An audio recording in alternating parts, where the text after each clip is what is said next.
ด้วยเทวดาดูมันเหมือนผู้กัดเขียนหัดหาร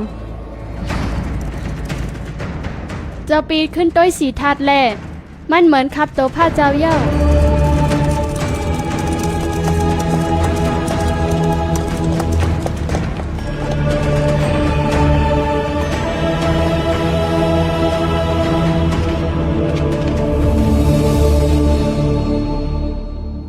ข้านับยำถึงอยู่ค่ะเจ้าสุปาพุทธะ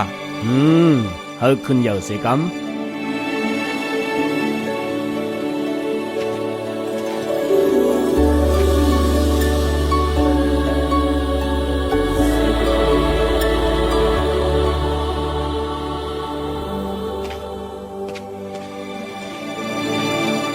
เฮาขึ้นเหยาเสกัม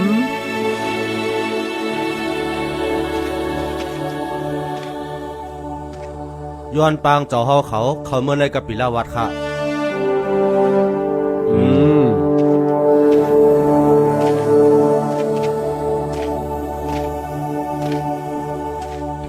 ยะโสธละในตอนตาสูมีสังปันเฮา5สิธาตุเฮาฮู้อยู่ว่าสูเต้นแต่ถามจังไหน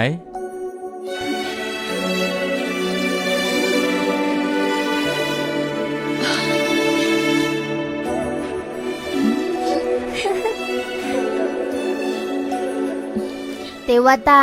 หมอกสุนในซาในขึ้นเอาไว้ตาสูเสียวล่ะเข้าใครไล่หมอกลงเร็วเกย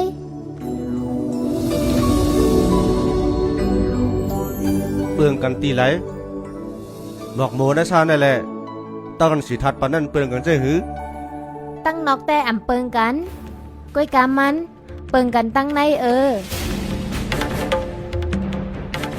จังในเน่เทวดาสู้ให้ก้นใจสู้กับเก็บหมอกเจ้าในมาปันก้อยกาสีทาแต่ก็เก็บเอามาหังก้อย ตุ้ยแล่ตินสีทาตึกนุกกลมอยู่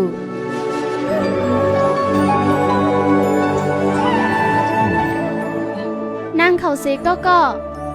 เอาน้ำมาสุกปันตินสีทัดอีกหนึ่งลูกมาเลสีทาด